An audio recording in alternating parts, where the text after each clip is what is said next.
그래서 내용을 보자면은 한 문제를 안 들고 왔네. 그냥 다른 걸로 할게. 자, 이제 오늘부터 들어가는 파트가 화학 파트로 들어가. 그러니까 그 전에도 했던 게 물론 뭐 화학 막 이런 것들을 하긴 했는데 이제 오늘 들어가는 게 원소, 이온 관련된 내용들이고 그 다음에 이제 선생님은 이왕 하면서 이쪽 관련해서 좀 이것저것 등장할 수 있는 모든 것들을 다 좀 하면서 갔으면 좋겠어. 지금 그러니까 그 기반이 되는 거는 중학교 2학년 내용이기는 해. 중학교 2학년에 원소가 나와. 이온도 나오고요. 막 이거 가지고 앙금 생성 반응 막 이런 것들 나오는데 이제 그런 거 하기에 앞서서 막 좀 이것저것 다양한 이야기들을 좀 한번 해보려고요. 근데 내가 지금 조금 가물가물한데 우리 막 아리스토텔레스 얘기한 적이 있었니? 아리스토텔레스. 사원소설 이런 거? 아 여기서 한 번도 안 한 게 맞지? 그래서 갑자기 불현듯 이 칠판에서 내가 아리스토텔레스 이야기를 한 것 같아서 불현듯 좀 떠오르긴 했는데 이제 오늘은 그래서 어떻게 할 거냐 선생님이랑은 메인 수업 시간에 원소에 관한 이야기들을 할 거고 조금 있다가 조교 선생님이랑은 옆에 넘어가서 원소 주기율표 그리는 거 원소 주기율표 그리는 거는 조교 선생님이랑 이제 마저 완성을 할 것 같아. 나랑은 이제 간단하게 몇 개만 조금 하고 자 그래서 지금 다루는 파트가 어떤 파트냐? 이쪽에서는 우리는 원소라는 단어가 보여집니다. 그래서 살면서 원소라는 단어랑 원자라는 단어, 그 다음에 분자라는 단어, 이 세 가지 단어를 본 적은 있을 거야. 근데 얘가 도대체 뭔지에 대해서 생각해 본 적은 없습니다. 그치? 그냥 막 흘러 지나가는 말로 막 뭐 원자가 뭐저쩌고 막 해가지고 나오긴 하는데 얘네들을 한 번도 정의를 내려본 적은 없을 거란 말이죠. 그 정의를 오늘 내려볼 겁니다. 그래서 정의를 그건 있어. 과학을 하는 데 있어서 정의는 모른다고 큰일이 나지는 않는데 그래도 제대로 하려면은 얘네들의 정의 정도는 내가 설명을 할 수 있어야지 제대로 알고 있다고 얘기할 수 있는 것 같아. 자, 원소는 어떤 걸 원소라고 이야기하냐? 원소의 정의는 이렇게 됩니다. 물질을 구성하는 기본 성분을 우리는 원소라고 정의를 하고요. 이제 원자는 물질을 구성하는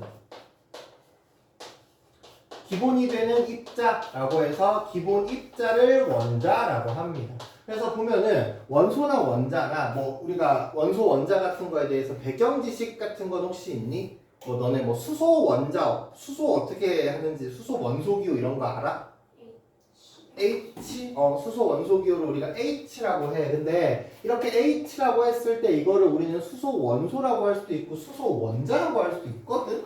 그러니까 평상시에는 얘네들을 굳이 구분을 하지 않고 쓰는데 여기에 와서는 이제 구분을 조금 진지하게 해볼 필요성은 있기는 합니다. 그래서 물질을 구성하는 기본 성분, 물질을 구성하는 기본 입자 둘의 차이가 뭐야?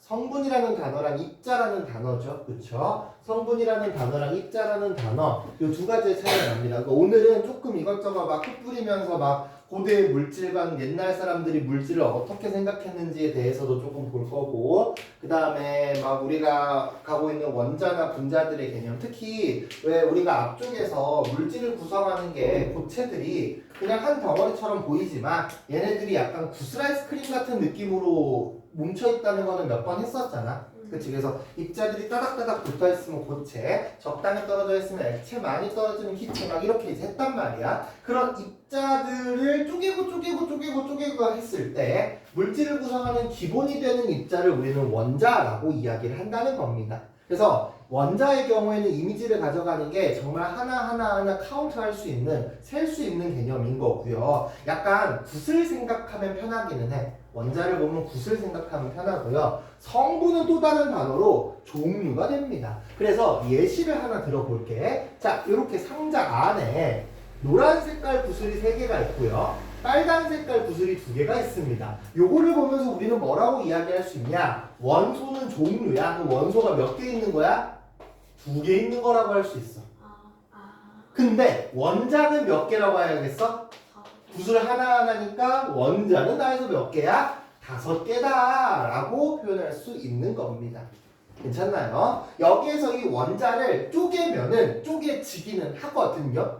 쪼개면 쪼개지기는 하는데 이제 어떤 느낌인 거냐면은 이 원자를 쪼개버리면은 그 의미가 크게 없어져. 그러니까 원자를 쪼개면은 여기서 도 쪼개면 이거 좀 이따 나중에 다시 설명을 할 거야. 원자, 핵과 전자, 양성자, 중성자, 뭐 쿼크 이런 개념들이 막 등장을 하는데 그렇게 쪼개버리면은 의미를 잃게 돼. 이거랑 비슷한 게 누가 있냐면 우리 세포 기억나? 가장 첫 번째 시간에 세포 했었잖아. 세포가 생명활동을 이루는 기본 단위였잖아. 네. 세포에 있는 소기관들, 마이토콘드리아, 라이보솜, 핵, 소포체 골리스산 뜯을 수 있는데 뜯으면은 별로 의미가 없어지잖아. 걔네들이 한 덩어리로 뭉쳐 있어야지 의미가 있거든요. 얘도 마찬가지야. 원자를 쪼개버리면 그렇게 크게 의미가 없어집니다. 그래서 원소랑 원자는 앞쪽에 있는 정의도 중요하는데 나는 항상 이런 거 할 때 얘기하거든. 너네가 내 수업에서 이런 거 배우려고 오는 거야. 이런 예시들, 좀 독특한 예시들 배우려고 오는 거고요. 마지막이 분자인데 분자는 물질에 얘도 기본 입자거든. 근데 얘는 어떤 기본 입자냐면 성질을 나타내는 기본 입자야. 그래서 이게 어떤 거냐면 원자들이 기본 입자. 원자들이 있잖아. 이 원자들을 조합해서 원자의 조합이 분자야. 그러니까 원자들을 내가 똑같은 재료를 사용을 하더라도 약간 그 뭐 게임 같은 거에서도 그런 거 있지 않아? 뭐 재료를 넣는 순서에 따라서 효과가 발동이 달라지게 되는 거? 그치? 그러니까 누르는 순서에 따라서 결과가 달라지게 되는 게 있단 말이야. 원자의 조합에 따라서 분자가 이루어지는 거고요. 어떻게 조합하냐에 따라서 이 분자가 이제 각각 다른 성질을 가지게 돼. 그래서 우리가 봤는데 얘네 둘이 어떤 두 개의 분자가 모양이 비슷하게 생기면은 그러니까 성질이 비슷하게 되는 거고, 그러니까 분자의 모양도 성질을 나타내는데 크게 중요한 역할을 하거든요. 그러니까 포인트는 세트 메뉴라는 뜻이야. 그러면 보통 우리가 이런 세트 같은 게 뭐 부품 같은 거 있을 거 아니야. 예를 들면 샤프 분해해 봤니? 네. 분해해 보면은 막 이것저것 나오잖아. 그 중에서 부품이 하나라도 없으면 작동합니까? 그렇잖아. 작동 안 하잖아. 그치? 그 샤프를 구성하는 부품들이 모두 다 온전하게 있어야지 샤프라고 부를 수 있는 걸 거 아니야. 안 그러면 기능을 하지 못하잖아. 그런 것처럼 원자들을 어떻게 조합하냐에 따라서 분자가 돼. 그리고 그 분자들을 조합하는 조합식이 다르면 다른 분자가 되고, 그러면 누가 달라지게 돼? 이 성질이 달라지게 된다는 거지. 이런 성질이 달라지게 됩니다. 알겠나요? 그래서 요거랑 이제 조금 어려운 식을 한번 좀 써보긴 할 거야. 자, 이거는 이제 뭐 화학 반응식이어서 중학교 3학년 때 쓰는 거긴 하는데, 물 분자가 만들어지는 화학 반응식을 우리가 이렇게 쓰거든요. H2가 수소고요. 근데 수소 분자는 자연 상태에서 이렇게 형태를 이뤄서 돌아다녀. 두 개가 붙어서. 얘는 산소야. 그럼 산소는 색깔을 살짝만 다를게. 요게 이렇게가 산소입니다. 그럼 얘네 둘이 조합을 해서 어떻게 되냐? 물 분자는 산소에 수소를 이렇게 붙여놓으면은 물 분자야. 좀 이상하게 생기긴 했거든요. 근데 이 모양대로 조립해야지 우리가 알고 있는 그 물의 성질이 나와. 다르게 조립하잖아? 물의 성질이 안 나옵니다. 그러면 봐봐. 이 화학 반응식을 하는 과정에서 하기 전에는 분자가 하나, 둘, 세 개야. 그치? 원자는 하나, 둘, 셋, 넷, 다섯, 여섯 개야. 원소는 한 종류, 두 종류야. 그치? 끝나고 나서 분자는 두 개야.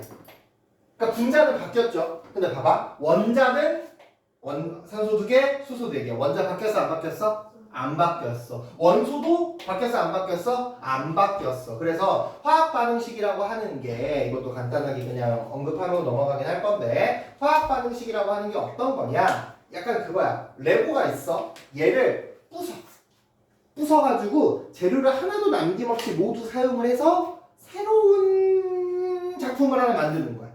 원래 했던 거랑 어떻게 되겠어? 약간 조금 성질이 다르긴 하겠죠. 그쵸? 하지만 이제 부숴가지고 새로운 거를 만든다는 거지. 알겠나요? 요게 원소, 원자, 분자에 대한 개념인 거고요. 여기다가 조금 자 이렇게 반응 전과 후를 우리가 비교할 수 있을 것 같아요. 여기가 그러니까 원소가 두 개, 이것도 분석을 하자면 원자는 다 해서 몇 개였어? 하나, 둘, 셋, 넷, 다섯, 여섯 개였는데 분자가 여기가 이제 세 개잖아. 다 해서 한 덩어리, 두 덩어리, 세 덩어리 세트 메뉴야. 끝나고 나서는요 원소가 그대로 몇 개야? 두 개야. 원자도 그대로 몇 개야? 여섯 개야. 원소나 여자는 안 바뀌거든요. 근데 분자가 몇 개? 두 개밖에 안 된다는 겁니다. 그래서 분자는 바뀔 수 있다. 이런 것도 조금 염두를 해두면 좋을 것 같아요. 내용 요거 정리입니다. 오늘 쓸 동안에 옆에 가서 하얀 분필 가지고 와야겠다. 다시 이제 고대의 물질관으로 넘어와서 고대 시대, 그리스 시대에서는 이제 당연하게도 원소니 원자니 이런 것들 현미경으로 들여다보는 것들은 당연하게도 하지 못했던 상황인 거고요. 이 사람들은 이제 직업이 철학자인데 이것도 썰이 있어. 나도 그 TV 보다가 나온 썰인데 고대 그리스 시대 하면은 혹시 너네가 알고 있는 게 뭐야? 그리스 하면은 어떤 문화가 발달했을까? 고대 그리스. 어쨌든 그리스 로마 신화 해가지고 막 뭐가 발달이 된 건 알잖아. 그러니까 보통 우리가 서양사 공부를 시작을 할 때 서양사 공부의 시작점을 고대 그리스로 잡거든. 근데 고대 그리스가 어떤 것 때문에 그러냐? 고대 그리스에서는 이제 유명했던 두 도시 국가들이 있었어. 아테네랑 스파르타. 근데 그 중에서 아테네가 그 민주주의의 시작이라고 봐. 근데 이때 민주주의는 지금이랑은 조금 달라. 지금은 우리가 대의민주주의라고 해서 대리인을 선출해서 뽑잖아. 근데 그때는 무조건 직접이야. 내가 어떤 의견이 피력하고 싶어. 그러면 광장에 나가서 나의 의견을 얘기해야 돼. 그래가지고 아크로폴리스 같은 이런 광장들, 신전들 앞에가 나오게 된 것도 있고요. 근데 이제 제한 조건이 있어. 너네들은 투표권이 없어. 그래서 지금도 물론 지금도 투표권이 없구나. 근데 현아는 커도 투표권이 없어. 여성에겐 투표권이 주어지지 않았어. 거기에 나이가 너무 든 분께도 투표권이 없었어. 그러니까 이제 그건 거야. 자기 스스로 자신의 재산을 지킬 수 있는 능력이 있는 사람들에게만 투표권이 주어져. 그래서 건장한 성인 남성 그리고 무기를 내가 내 돈 주고 사서 무장을 해야 되니까 전쟁이 나면은 이제 막 우리도 왜 뭐 조선시대도 전쟁이 나면 의병들이 막 나가잖아. 그렇게 자기 스스로 싸우러 나갈 수 있는 사람들에게만 투표권이 주어졌거든. 그래서 노예들 당연히 투표권 없었겠죠. 그래서 그런 사람들이 모여서 민주주의로 나름 했는데 그러려면은 말을 잘해야겠네. 지금 너네도 과학하고 싶어서 과학 공부하고 싶으니까 학원에 온 거 아니야? 이때 당시도 말을 하려면 배우러 가야겠지. 탈레스한테 갑니다. 그러니까 철학자들이 약간 이런 식으로 네? 한번 이거 설명만 하고 보러 갈 테니까 조금만 한 5분만. 그래서 이런 거를 했던 사람들이니까 탈레스가 만물의 근원이 물이라고 주장해. 옆에 학원 있을 거 아니야. 교도 똑같이 물이라고 할까? 조금 모양 빠지잖아. 그래서 이제 누군가는 불이라고 주장을 해. 누구는 막 원소가 3개 있다고 주장을 하고 막 여러 가지 주장을 합니다. 그러다가 이 논쟁을 끝마친 사람이 아리스토텔레스야. 어서 들어는 봤죠? 뭐 하는지 모르겠지만. 아리스토텔레스는 근데 사실 이과생 입장에서는 그렇게 엄청 재밌는 사람은 아니야. 왜냐면은 틀렸거든. 근데 이 틀린 거를 그냥 너 틀렸네 하고 그냥 묻히면 상관이 없는데 틀렸는데 수천 년 동안 이게 맞다고 여겼어. 그래서 더 이렇게 조금 그런 건 있거든. 왜냐면 이 사람이 주장했던 대표적인 게 천동설이야. 지구가 가만히 있고 하늘이 돈다. 지금은 아니죠. 그렇죠. 그런 것들도 있고 천체 쪽에서는 여기서는 사원소설을 주장을 했어요. 아리스토텔레스는. 아리스토텔레스가 주장한 사원소설은 모든 물질이 4가지의 원소로 구성이 돼. 이 4가지 원소가 누구냐? 물, 불, 흙, 공기. 이 4가지야. 근데 사실 이 4가지만 주장한 사람은 그전에도 뭐 4가지 다 5원소설, 3원소설을 주장한 사람 많았는데 포인트가 뭐냐면은 서로 변환될 수 있다는 거야. 그러니까 생각을 해봐. 자, 나무가 있어. 나무를 불에 태우면은 뭐가 돼? 재. 그러니까 나무가 불을 거쳐서 흙이 되는 거야. 그리고 일부는 공기가 더 날아가고. 약간 이런 느낌? 그래서 축축함, 건조함, 뜨거움, 차가움 막 이런 거를 통해서 서로가 서로로 바뀔 수 있다가 아리스토텔레스의 4원소설입니다. 괜찮나요? 네. 그리고 이거는 이제 좀 개인적인 견해이긴 하는데 이 아리스토텔레스가 고대잖아. 고대고요. 그 다음에 이제 중세로 넘어오게 되면서 이 아리스토텔레스가 빵 뜨게 돼. 왜냐면은 이제 그거 있거든. 그 보통 거짓말을 칠 때 막 허무맹랑한 걸로 거짓말을 치면은 좀 잘 안 믿잖아. 그 유튜브나 인스타에서 어디 무슨 이제 어디 대학교 교수가 나와가지고 이 성분을 먹으면은 살이 빠지고 어쩌고저쩌고 하면 사람들이 혹해서 살 거 아니야. 그걸로 아리스토텔레스가 택해져. 누구한테? 교회한테. 그래서 아리스토텔레스가 그 교회의 과학적 지식을 보충하는 쪽으로 사용이 됩니다. 그래서 어떻게 되냐? 아리스토텔레스가 틀렸다고 내가 얘기를 딱 나가서 하잖아? 그러면 이제 나는 이제 십자가에 못 박혀. 불타 죽어. 마녀 사냥을 당하는 거지. 왜? 이당이거든. 감히 교회의 권위를 받은 하나님의 말씀을 거역한 게 돼가지고. 그래서 사람들이 아리스토텔레스의 사원소설을 굳건하게 믿었습니다. 내가 어떤 실험을 하다가 실패를 했어. 누구 탓이야? 아리스토텔레스 탓이야? 내 탓이야? 네. 내 탓이야. 그래서 여기서 발달한 게 뭐냐면 연금술이야. 연금술이 뭔데? 금을 만드는 거. 금을 만드는 거. 그래서 이 사람들이 찾고자 했던 게 현자의 돌이라고 해가지고 이 현자의 돌 레시피가 있으면 모든 물질을 금으로 만들 수 있다는 걸 막 시도를 해. 이 아리스토텔레스의 연금술에 심취했던 사람이 보일이야. 그러니까 보일이 이때 당시 사람이거든요. 근데 그러니까 연금술을 하다 보니까 연금술이 다 실패를 해요. 근데 이게 굳건한 믿음이 있다니까. 연금술 하다 실패하면은 내가 문제를 못 푼 거지 문제가 잘못된 게 아니라니까. 그렇잖아. 그래서 계속 시도를 해보는 거야. 근데 이렇게 연금술이 모두 실패를 하는데 이 실패하는 과정에서 실험 데이터가 쌓이죠. 네. 그렇죠? 네. 실패하는 과정에서 실험 데이터가 쌓이고 실험 기구들이 쌓인단 말이야. 이런 것들을 통해서 나중에 발전이 일어날 수 있게 된 계기가 되기는 해. 그러니까 하다가 보니까 더 좋은 방법, 더 정교한 방법으로 자꾸 시도를 해보는데 이 정도에도 안 되면 진짜 안 될 것 같은데 라는 수준까지 가게 된다는 거지. 어떤 느낌인지 알겠나요? 이게 누구다? 중세의 연금술이라는 거야. 그래서 여기까지가 보통 중세 유럽의 시기라고 봅니다. 정리해 주시면 됩니다. 옆에 질문 좀 받아주고 올게.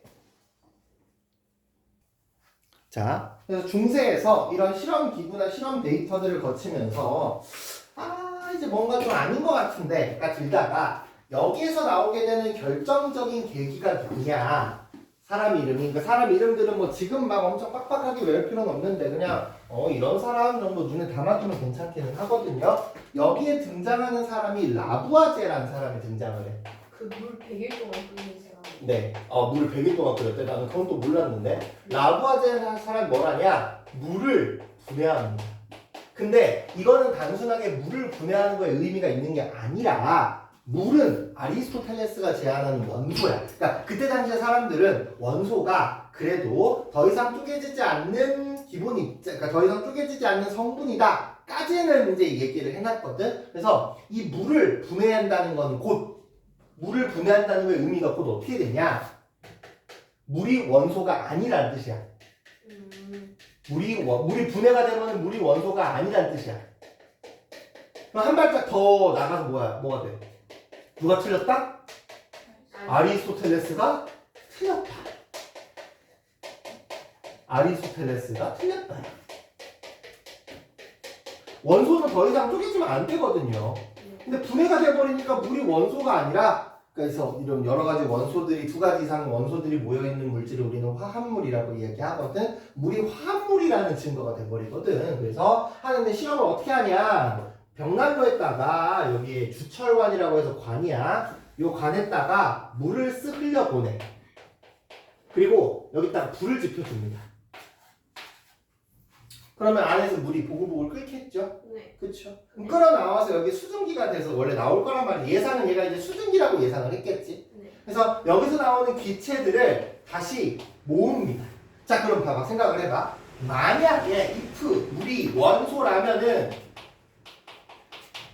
if 물이 원소라면 이 기체를 차갑게 냉각시키면 다시 뭐가 돼야 돼? 물이요. 물이 다시 돼야 돼. 네. 근데 물 주죠. 아무리 냉각시켜도 물이 안 돼. 아 진짜요? 물이 안 돼.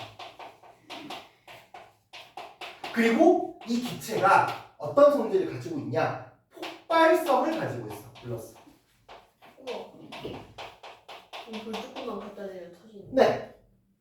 근데 지금에 와서 이 기체가 뭐냐면은 이 기체가 수소 기체가 되는 거야.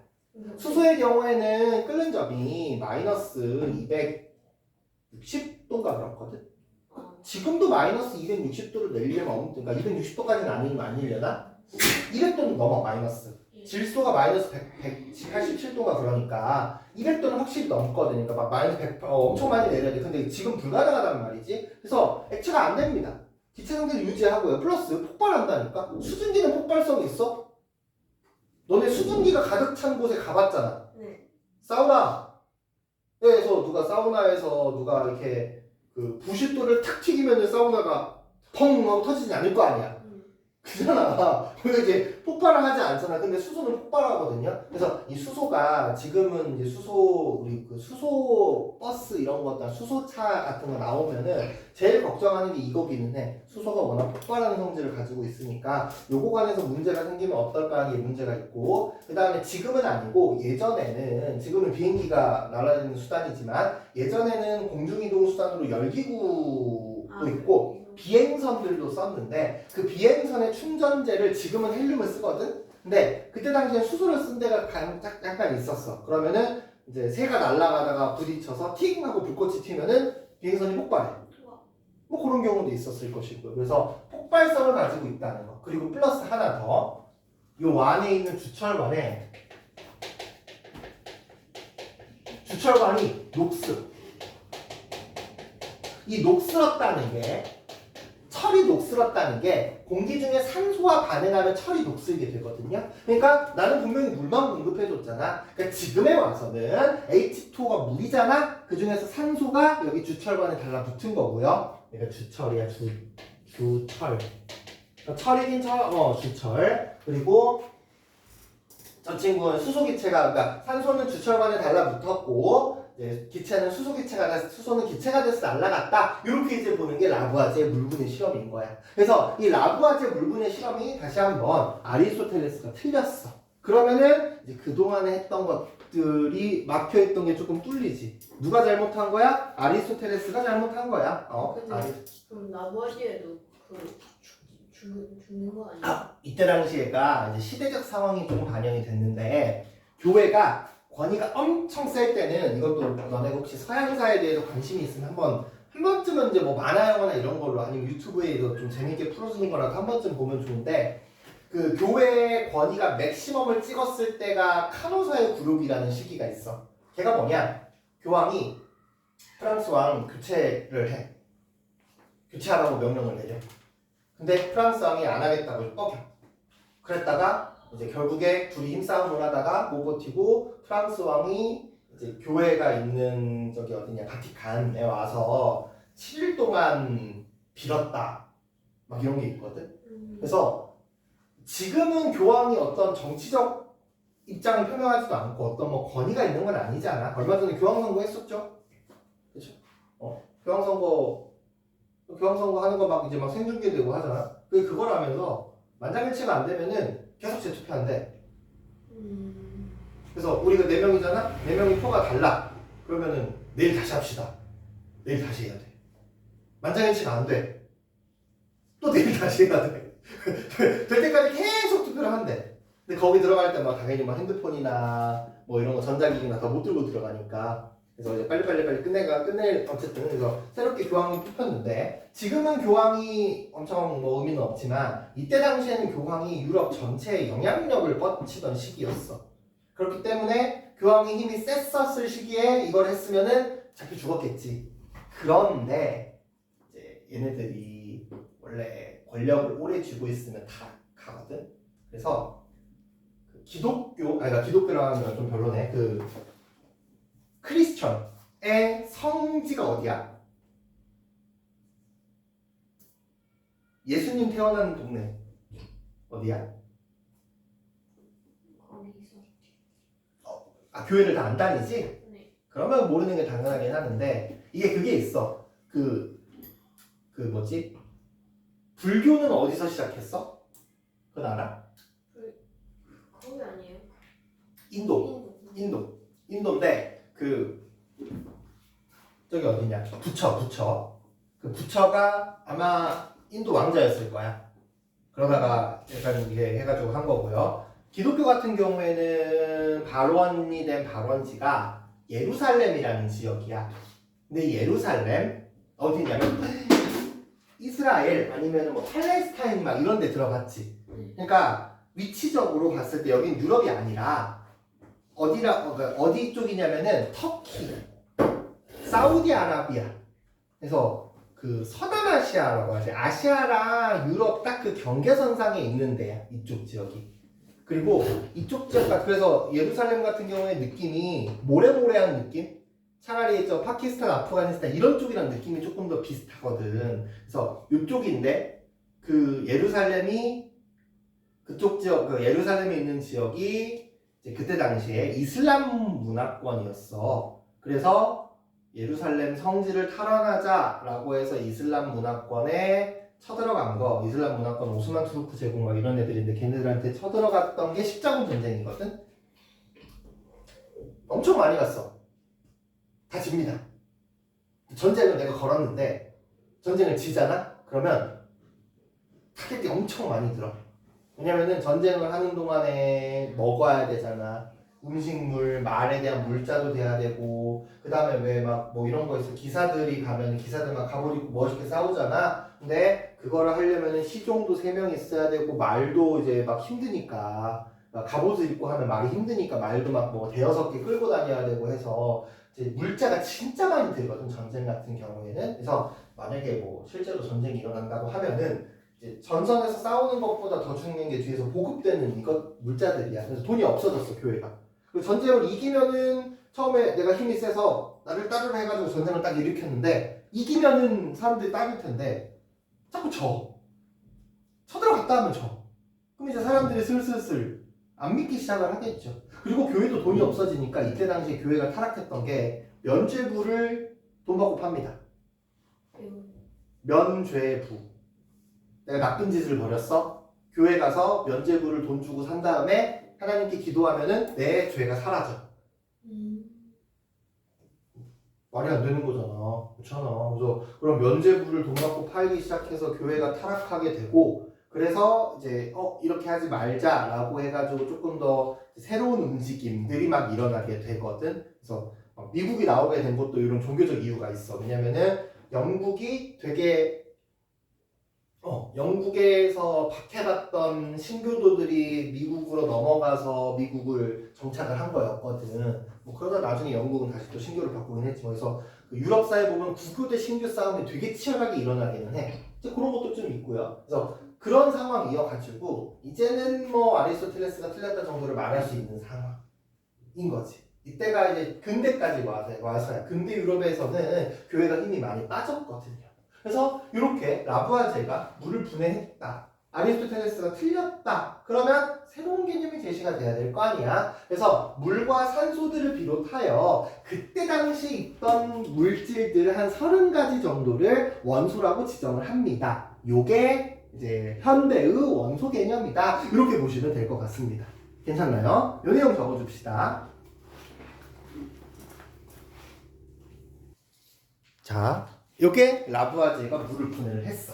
그러면 이 물을 분해를 했으니까 이제 새로운 원소 개념을 제안을 해야 될 거 아니야. 그치? 근데 이때가 이제 언제냐면 1800년대야. 1800년대.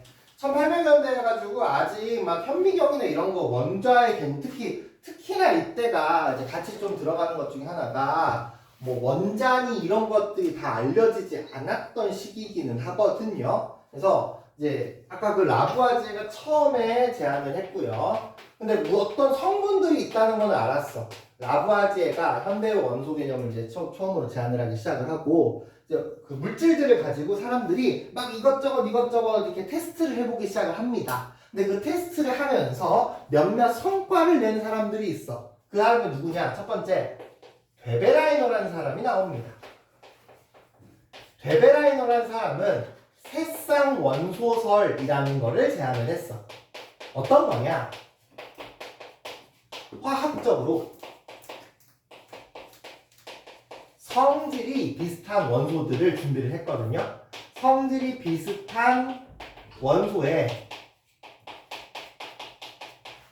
질량을 측정을 했대. 이거 근데 너네들 버전으로 내가 단어를 조금 바꾼 거긴 해. 이 원소의 질량을 우리는 원자량이라고 얘기하긴 합니다. 그래서 성질이 비슷한 애들의 원자들의 질량을 측정을 해봤더니 무슨 일이 벌어지냐? 예시를 한번 들어볼게. 예시로 리튬, 리튬이라는 물질이에요. Na, 나트륨이라는 물질이에요. 그 다음에 K, 얘가 이제 칼륨이라는 물질이거든요. 리튬이랑 나트륨이랑 칼륨이 화학적 성질이 비슷한 친구들이야. 얘네들의 질량을 측정해봤더니 리튬의 질량이랑 칼륨의 질량을 더해서 2로 나눈 게 나트륨의 질량이랑 비슷하다는 거야. 그래서 그건 모르겠고 일단 이런 규칙성이 있는 것 같아. 근데 이거 하나만 되는 게 아니라 이제 조금 이제 다양하게 좀 나오는 것 같아. 이런 규칙성이 있는 것 같아. 라는 거를 데베라이너라는 사람이 새쌍 원소설을 통해서 밝혀낸 겁니다. 이것만 가지고 의미가 없어. 그 다음에 플러스 뉴렌즈라는 사람이 나와요. 이 뉴렌즈라는 사람은 옥타브설을 제안을 해. 옥타브가 뭐야? 도레미파 솔라시도가 옥타브 아니야? 도레미파 솔라시도면 몇 칸이야? 8칸이야. 이 옥타라는 단어가 그리스어 접두사거든요. 옥타가 그리스어로 숫자 8을 의미하게 돼. 왜? 그 악토버 얘기한 적 있니 여기서? 아 여기서는 안 했어? 문어! 다리가 8개잖아. 그래서 다리가 8개고요. 이렇게 되는 게 이제 서양 쪽에서는 특히나 많이 사용이 돼. 네? 민이 네? 고치는 거 집에 가서 고쳐도 되냐? 5분만 있다가 이 판 설명하고 간다 그래도. 그래서 문어가 옥토퍼스잖아. 그것도 있고 악토버는 근데 몇 월이야? 10월. 8월이 아니야. 10월이잖아. 그게 이제 왜 그러냐면 이게 그리스어 접두사 시리즈가 썰이 있어. 먼저 메타가 1이야. 그러니까 메타인지라고 하는 게 뭔지는 모르겠지만 어디 막 보면 막 나오잖아. 그러니까 약간 하나로 크게 묶어서 생각하는 이게 메타인지거든. 메타, 2가 에타, 3이 프로파, 4가 부타, 5가 펜타야. 그래서 펜타킬이 5명 중이면 나오는 거야. 6이 헥사고요. 7이 내가 뭔지 모르겠어. 8이 그러니까 8이 옥타거든. 그래서 옥타곤이 팔각형, 우리 UFC 하는 경기장 옥타곤이 팔각형인 거고요. 6이 그러니까 옥타가 8이고요. 9가 노바고 10이 데카거든. 그래서 한 세기가 디케이드잖아. 거기에 쓴 DECA가 10의 의미를 나타내는 거여서 그래. 그래서 원래 악토버, 노벰버, 디셈버가 8, 9, 10월이었어. 근데 이제 에이프릴이었나? 에이프릴일 거야. 왠지 여자 이름 같지 않아? 네. 자기 그 로마 황제 중에 한 명이 자기 아내 태어난 달을 자기 아내 이름 따가지고 넣었어. 그게 에이프릴이고. 그 다음에 8월이 어거스트잖아. 로마 초대 황제가 아우구스투스 황제야. 내가 태어난 날 넣었어. 두 칸 밀린 거야. 두 칸 밀린 거긴 하는데 이 뉴렌즈의 옥타브설이 뭐냐면은 얘는 이제 원소를 질량 순으로 배열을 했대. 질량 순서대로 배열을 했더니 8번째마다 성질이 비슷한 원소가 반복이 되는 거 확인을 합니다. 그래서 요게 이제 현대의 원소 주기율 지금 너네 표 줬잖아. 요 베베라이너가 세로줄의 개념이고요. 누렌지의 옥타브설이 가로줄의 개념으로 잡혀요. 그래서 요거를 기반으로 약간 뭔가 규칙성을 가지고 원소들을 배열하기 시작한 겁니다. 정리해 줍시다. 자, 그러면은 여기서 이제 그 다음 들어가는 게 뭐냐? 그러니까 이게 가로줄이랑 세로줄의 개념이거든요. 그래서 이런 사람들의 의견들을 받아들여서 1800년도 이게 몇 년인지 내가 이것도 연도를 얘는 기억하고 있지 않아가지고 왜냐면 시험에 나오진 않더라고. 1800년도 중반 즈음에 그 멘델리에프라는 사람이 나옵니다. 이 멘델리에프라는 사람이 가장 최초로 주기율표를 만들어요. 이 멘델레예프 주기율표는요, 이때는 다시 한번 원자들을 쪼개지 못해서 원자들의 질량, 그래서 원자들의 질량 순서대로 배열을 했습니다. 근데 그냥 1번, 2번, 3번, 3번 번호를 매긴 게 아니라 가로줄과 세로줄 개념이 제한이 돼. 가로줄을 주기라고 하고요, 세로줄을 족이라고 부릅니다. 그래서 여기는 이제 포인트가 사실 족이야. 그러니까 비슷한 성질인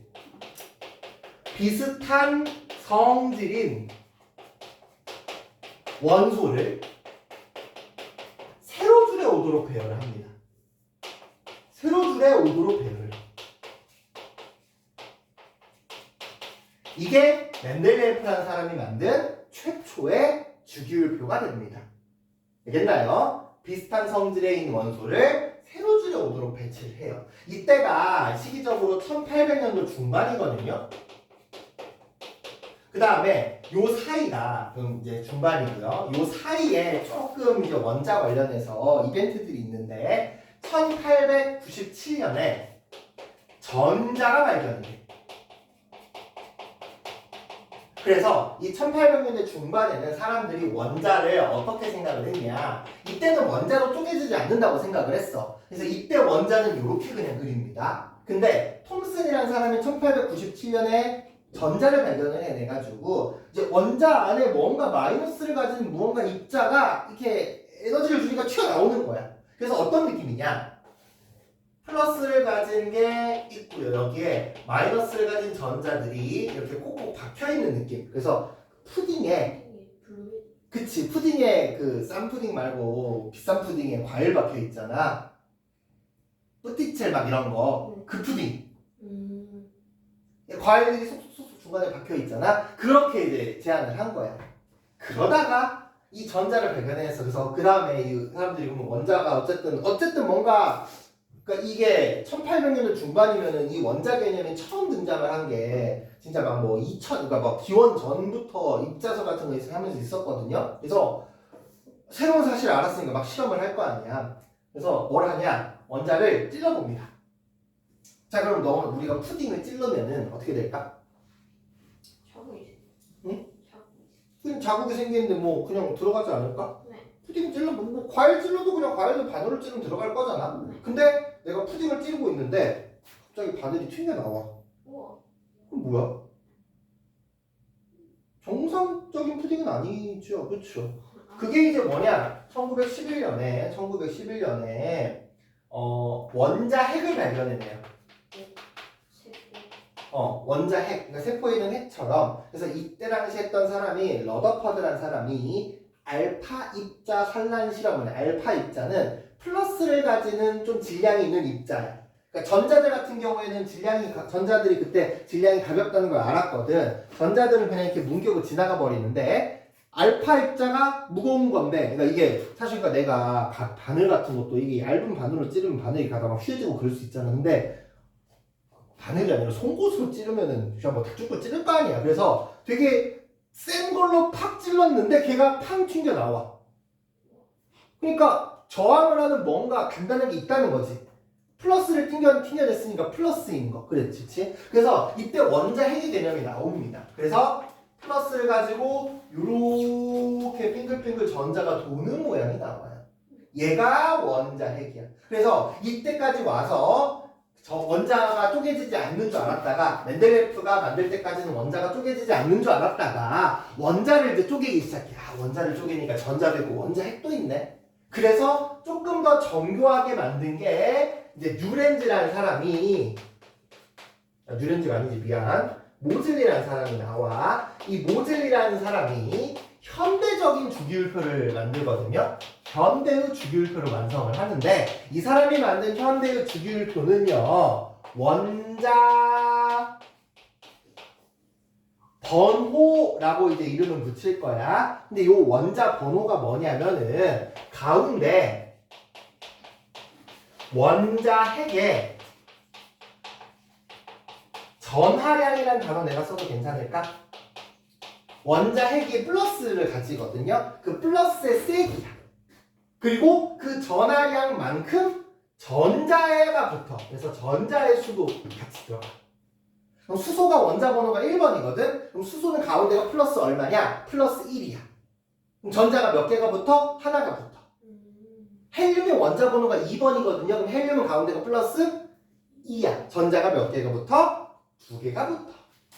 괜찮나요? 그래서 요게 요 사이에 일어나. 그 다음에 1920년에 가서는 어떤 게 발견이 되냐면은 전자가 배치되는 껍질의 개념이 발견이 되거든요. 그러니까 이 상황에 이 친구는 보면은 아 그냥 뭐 전자가 돌고 있네 약간 이런 느낌이었는데 연구를 조금 하다 보니까 전자가 아무 데나 있는 게 아니라 이런 느낌으로 있어.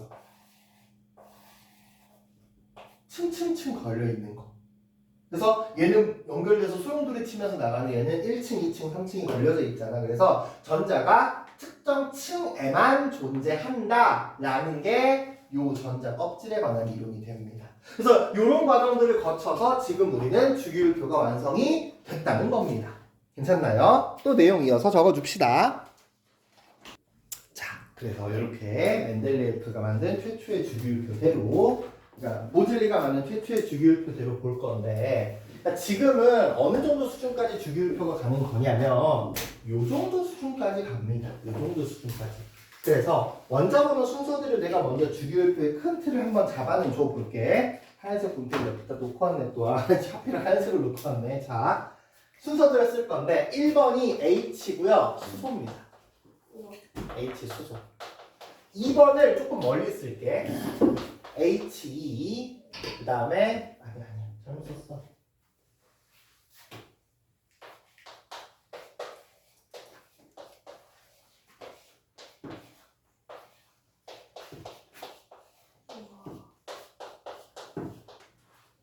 일단 다 쓰고 알파벳 기호를 쓰고 얘기해 줄게. 이거 세로 줄이 중요해. 예. 그러면 수수랑 그 니랑 나랑 K랑 수소는 빼야 돼. 원래 이게 수소가 살짝 좀 예외로 들어가는 건 있어. 그래서 한글 이름을 붙이면 얘가 리튬이야. 얘는 리튬. 그래서 이거 어디에 쓰이냐? 우리 리튬 그 핸드폰 배터리가 리튬 이온 배터리래. Be가 베릴륨이라는 물질이야. 근데 왜 이렇게 튜이나 이런 데 들어가고 이렇게 약간 위험해 보이지? 내가 안 만들어서 모르겠어. 일단 다 쓰고 나서 얘기를 할게. 오늘 써야 되니까.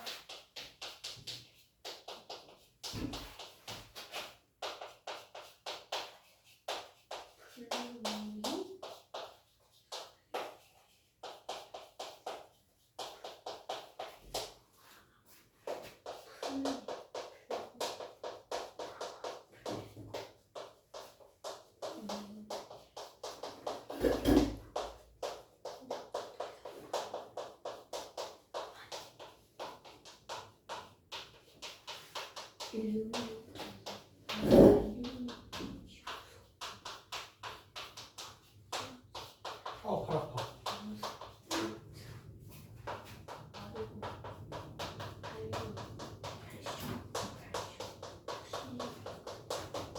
자, H 수소, HE 헬륨이야.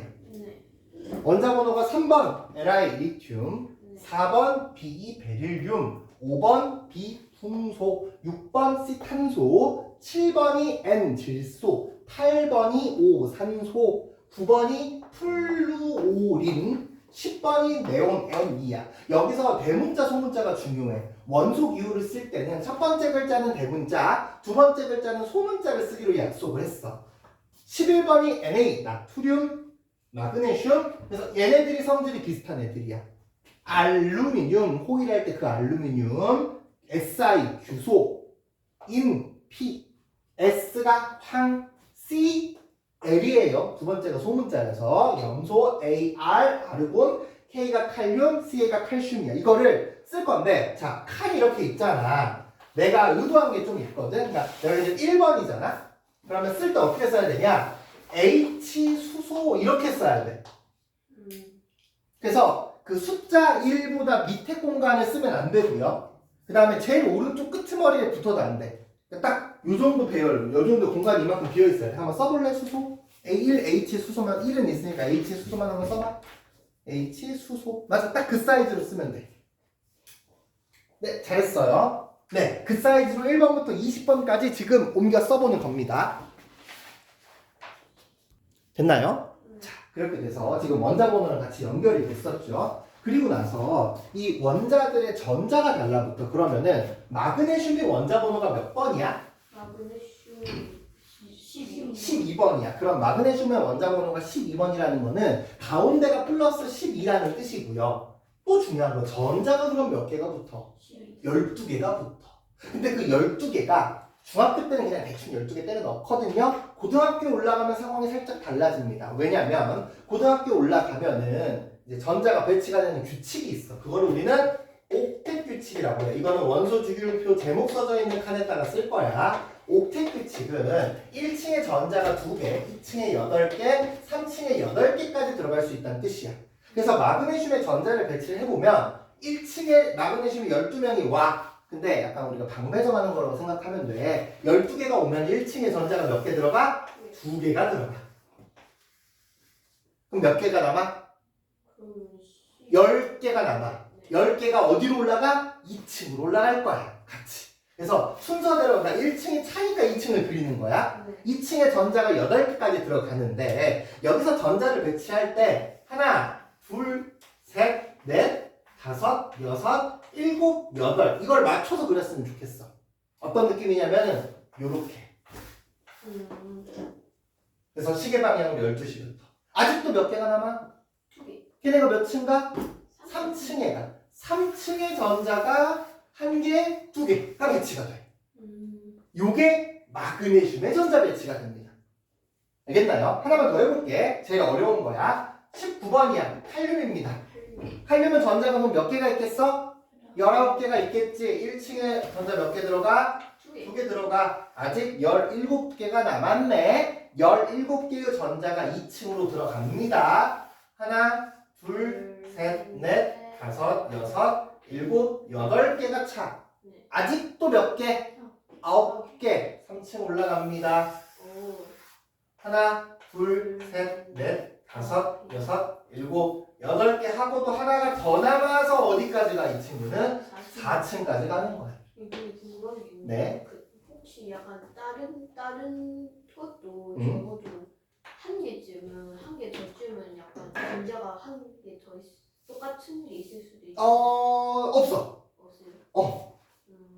없어. 애초에 정의가 될 때 전자가 그러니까 가운데 플러스가 똑같은 애들은 같은 원소야. 다만 이제 똑같은데 약간 조금 뭐 성격이 다른 애들은 조금 있어. 그런 것도 나중에 가면 동위원소라는 개념으로 배우긴 합니다. 그래서 요게 이제 누구 한 거야? 마그네슘인데 나는 칼륨을 먼저 그렸으면 좋겠어. 왜냐면 칼륨의 사이즈가 제일 크잖아. 이거를 여기다 그릴 거야. 여기다 그려야 돼. 저거를. 한번 그려보시죠. 그러니까 엄청 크게 그리면 안 되고 조금만 그려야지 그려집니다. 자, 그래서 1층에 2개, 2층에 8개, 3층에 8개라는 것을 다 그렸습니다. 다 그렸고요. 이걸로 주면 되면. 그래서 그리고 나서 보니까 같은 세로줄에 있는 애들끼리는 어떻습니까? 세로줄이요? 오, 그 1, 2, 3, 4 제일 마지막 층이 어때? 모양이? 똑같아요. 똑같죠, 그쵸? 그러니까 이게 규칙성들이 여기서 이제 발견이 되거든. 하고 나서 보니까 가장 마지막 층에 있는 애들이 똑같아. 그래, 그리고 여기가 그거를 가지고 활용이 되는 게 어떤 게 이제 있냐면은, 자, 옥텟 규칙이 1층에 2개, 2층에 8개, 3층에 8개거든. 그래서 얘네들이 어떤 성질이 있냐? 가득 차 있는 거를 안 깨고 싶어 해. 너네도 좀 그러지 않아? 네. 그치? 그래서 동전 같은 거, 뭐 지폐 같은 거, 뭐 5만 원짜리 있으면은 굳이 5만 원짜리 안 깨고 5만 원짜리 깨가지고 49,700원 만드는 것보다 그냥 5만 원짜리 상태로 냅두고 싶잖아. 얘네도 마찬가지야. 옥텟을 만족하고 있는 그 상태를 깨고 싶어하지 않습니다. 그러니까 나트륨을 봐볼게. 나트륨이 1층에 2개가 있고 2층에 8개가 있잖아. 네. 그 3층에 하나가 있지? 얘네 그러면은 전자가 나트륨 전자가 총 11개인데 몇 개만 쓰려고 하고 싶을까? 1개만 쓰고 싶어요. 왜? 1층에 2개 가득 찼지. 2층이 8개 가득 찼잖아. 1층이랑 2층은 가득 찼으니까 안 쓰고 싶어 해. 그래서 이런 걸 우리는 뭐라고 부르냐? 그 밑에 있는 빈 공간에다가 쓸 거야. 칼륨 오른쪽에 칼슘 오른쪽에 빈 공간 있죠? 원자가 전자라고 써볼래? 원자가 전자. 가 전자. 그러니까 한글로는 원자가 전자거든. 근데 읽을 때는 원자가 전자라고 읽기는 해. 적어보세요. 원자가 전자. 원자가 띄우고 여기. 원자가 띄우고 전자. 거기다 적어보겠다. 칼슘 오른쪽하고 거기 비어있는 칸에다 거기다 메모할 거야. 그래서 이제 너네 쓰게 하려고 원자가 전자라고 발음한 거지 실제는 원자가 전자가 맞아요. 이 원자가 전자가 뭐냐? 내용 적을 거야. 화학 반응에 참여하는 전자의 개수. 원자가 전자는 화학 반응에 참여하는 전자의 개수를 원자가 전자라고 이야기를 합니다. 그럼 수소는 원자가 전자가 일단 왜 화학 반응에 참여하는 전자의 개수. 전자. 그래서 전자가 막 수십 개 있어도 실제로 참여하는 전자는 몇 개 안 돼. 수소는 원자가 전자가 몇 개 같아? 하나다. 자, 헬륨 봐봐. 헬륨 전자 2개 있지? 없어요. 이거 쓸 것 같아, 안 쓸 것 같아? 안 써. 헬륨이 원자가 전자 그래서 빵개입니다. 그러면 화학 반응에 그러니까 화학 반응이라고 하는 게 이것도 아직 우리가 단어들을 조금씩 수집해가는 과정이니까 화학 반응이라고 하는 게 전자들을 주고받아서 형성이 되는 게 화학 반응이거든요. 근데 화학 반응에 참여하는 전자가 없어. 얘는 그럼 화학 반응을 한다는 거야? 안 한다는 거야? 안 한다는 거야. 어떤 느낌인지 알겠나요? 얘는 화학 반응을 하지 않아요. 화학 반응을 하지 않는 친구가 됩니다. 알겠죠? 그래서 화학 반응을 하지 않는 게 헬륨이야. 그 밑에 있는 네온도 어떨까? 원자가 전자가 몇 개 같아? 없어. 0개야. 그 밑에 있는 아르곤도 누구야? 원자가 전자가 몇 개 같아? 0개야. 그래서 이런 친구들은 화학 반응을 안 합니다. 화학 반응을 안 하면 뭐 하냐? 그냥 있어. 그래서 별명이 비활성 기체라고 불러. 아까 내가 헬륨 가지고 뭐 한다고 했어? 비행선 띄운다고 했잖아. 반응성이 낮아. 다른 물질이랑 반응을 하지 않기 때문에 안정한 원소고 막 이렇습니다. 괜찮나요? 그래서 이런 원자가 전자에 대한 내용 했고요. 리튬은 어떨까? 원자가 전자가 몇 개야? 하나야. 나트륨도 원자가 전자가 몇 개야? 하나고요. 칼륨도 원자가 전자가 하나야. 그러니까 이 같은 세로줄에 있는 친구들이 화학적 성질이 비슷하다고 했잖아. 왜냐? 얘네들은 돈을 내야 될 때 전자를 몇 개씩만 내는 애들이야. 똑같이 하나씩만 내는 애들이어서 그래. 그래서 화학 반응에 그러니까 우리 갔는데 나도 전자 하나 내고 쟤도 전자 하나 내면 비슷하다는 느낌이 그런 거라는 거지.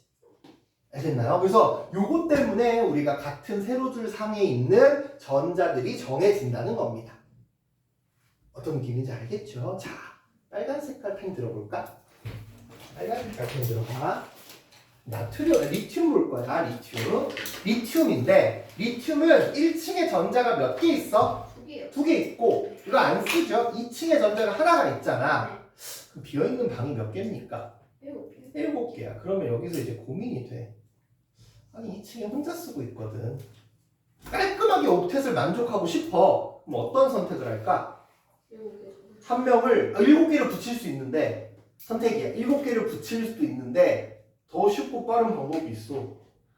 쟤 쫓아내면 돼. 쫓아냅니다. 쫓아내십시오.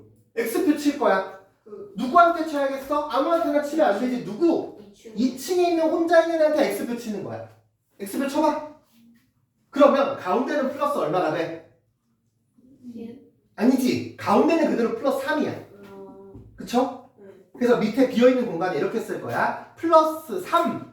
계속 빨간색이야. 계속 빨간색이야. 플러스 3 빼기 2는 플러스 1이라고 적어. 여기 비어있는 공간, 밑에 쪽에 비어있는 공간에 플러스 3 빼기 2는 플러스 2라고 적고요.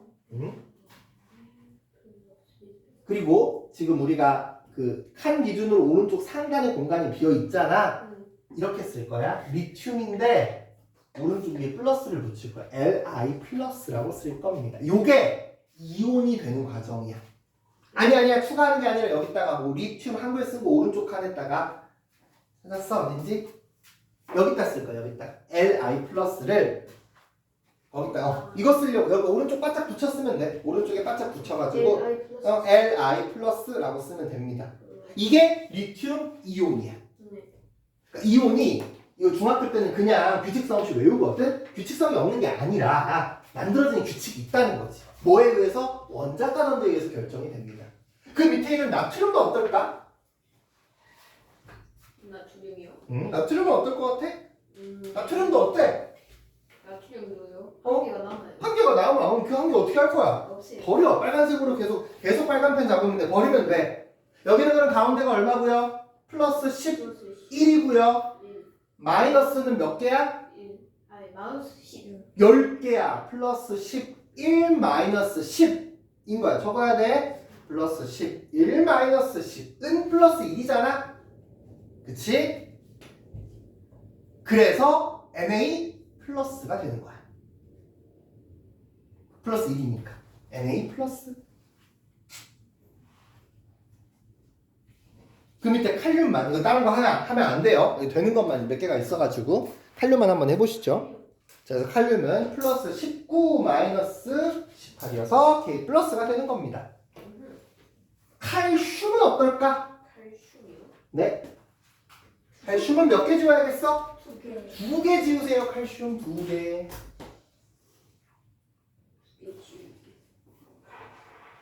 그럼 어떻게 됩니까? 플러스 10, 20에 플러스 20 마이너스 18. 그치? 가운데가 플러스 20이잖아. 플러스 20 마이너스 18은 플러스 2지. 그래서 쓸 때 CA에 그러니까 이온을 쓰는 규칙이 CAE 플러스라고 써. 숫자 2가 먼저야. 조금 특이하게 쓰지. E 플러스. 플러스 2를 CA에 E 플러스라고 씁니다. 2 플러스. 그 위에 마그네슘 해보세요. 베릴륨은 하면 안 돼. 베릴륨은 안 되거든. 마그네슘.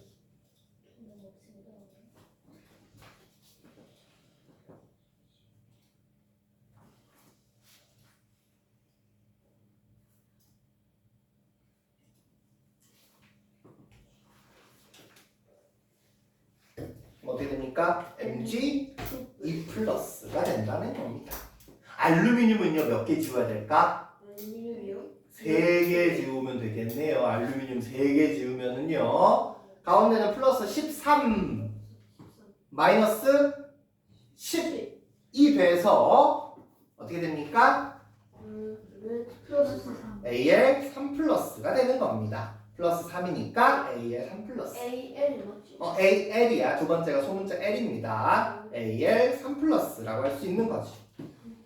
자, 탄소는 어떨까? 4개 버릴까? 4개 뺐을까? 이게 4개잖아, 탄소는 C가. 네. 여기서 베릴륨 등소가 실제로 안 됩니다. 네. 왜 안 되냐? 실제로 안 되면 어떡해? 이게 실제로 예외가 조금씩 튀어나가는 게 있어서 그런 거 우리가 감안을 해줘야 되거든. 근데 베릴륨이랑 등소 있잖아. 저 베릴륨이랑 등소 말고 탄소나 규소는 이제 선택이 4개를 버리던가 4개를 얻든가잖아. 고민되지 않아? 네. 그래서 안 합니다. 아. 안 되는 애들이 있어. 그래서 오늘 안 쓰는 애들은 안 하는 애들이야. 플로린 가보자. 플로린은 어떻게 하면 될 것 같아? 그 한 개를 빼서 한 개를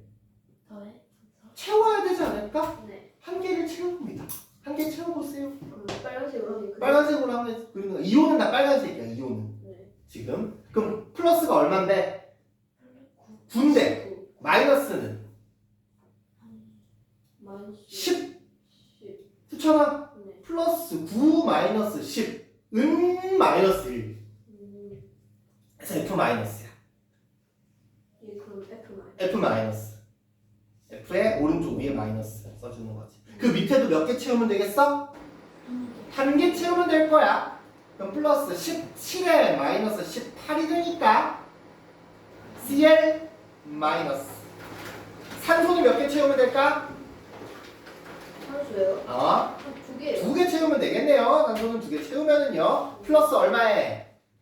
8에 마이너스는 마이너스는 10 그치? 플러스 8에 마이너스 10이니까 5 2 마이너스라고 쓰는 거야 여기도. 2 마이너스.